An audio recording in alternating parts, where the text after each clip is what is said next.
How to recover a forgotten password in Skybet.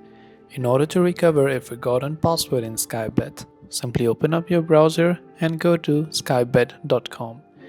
From here, from the top of the screen, you can see the option called Login. So you can go to the Login button there. Normally, if you had remembered your username and your PIN, you'd be able to enter them and log in without any issues. But since you forgot them, go to the option that says I've forgotten my details. When you go to there, you can either select I've forgotten my PIN or I've forgotten my user ID. I will select I've forgotten my PIN since we're trying to reset the password. Now we can recover it via email or we can recover online depending on what is comfortable. In my case, I will select email option. Now you simply have to enter the user ID of your Skybet account. Then enter the date of birth as you had actually entered when you first registered for your account.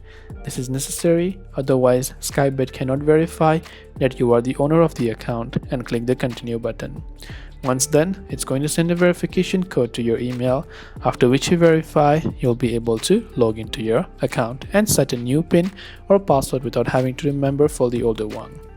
I hope the video helped you out, and if you have any questions, feel free to leave them down below.